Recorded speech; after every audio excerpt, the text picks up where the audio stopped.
good to see you, Pete. Thank you for coming in. Nice to see you too. First time we've had a chat, which is great. I appreciate your time.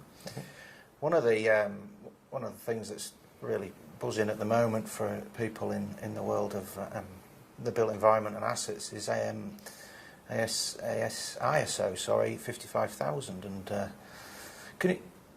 I know you're getting involved with, taking people on a journey about this thing, and there seems to be a bit of confusion about what an asset is and what isn't an asset and where does it fit. And I wondered if you could just give us an overview of what, of how you see it working and how it all sort of comes together with other systems.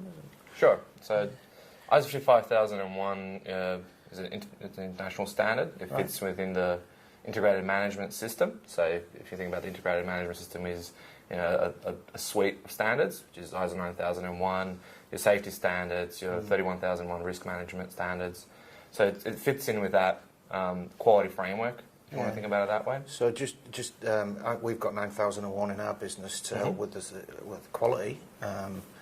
So it's part of that, but it doesn't. Is it needed in all businesses then, or? Well, 9001 I think I would see it as an overarching quality standard that sits probably over the top alongside with 31000. Yeah. So 31000, 9001 I see as the bread of the sandwich of the, if you want to think about it, the integrated management system, and then the component management systems sit within that framework and share a lot of those components of risk and quality.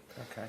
So ISO 55001, for example, it's focused around the physical asset, so the physical asset management space. So how are we going to provide value to the organisation through the management of these physical assets? So just defining, I don't know how you define a physical asset, but is it this table, or is it a building? Well, depending on the operational context, but it can be anything that the organisation utilises to provide business value. So for a building, it's going to be the HVAC system, it's going to be the lighting systems, it's going to be your communication systems, your fire systems, which keeps your fire suppression, your building safe pretty much. Yeah.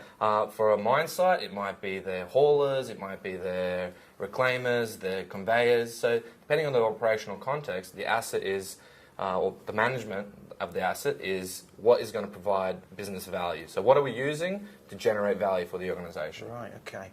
And how old is it, this?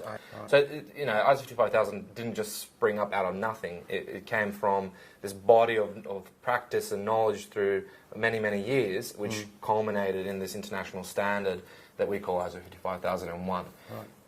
The one thing that some people might say, ISO 55001 isn't prescriptive, so it's not about this is how you will do things. It allows scope for it to be applied to any operational context. Right. And when we're saying that, it means that it is a framework for asset management, but so it says these are the components or elements that should be in this management system, but it doesn't say what those components should look like. 55002 gives us an idea, which is those guidelines for implementing 55001. Right. So that has more meat, if you want to think about it that way, to what those elements should contain or could contain. But it doesn't specify that you need life cycle costing in your planning processes. You need FMEAs in your reliability management and your maintenance management system. Right. It just says that you should have operational processes. You should have long-term planning processes to meet the business objectives. You should have leadership and governance that sets these are the objectives for the organisation. These are the asset management objectives to meet the organisational objectives. This is how we want to do things. So, the asset management plan says, okay, we want to meet the business objectives, we want to meet the business objectives through the asset management objectives, and this is how we're going to do it.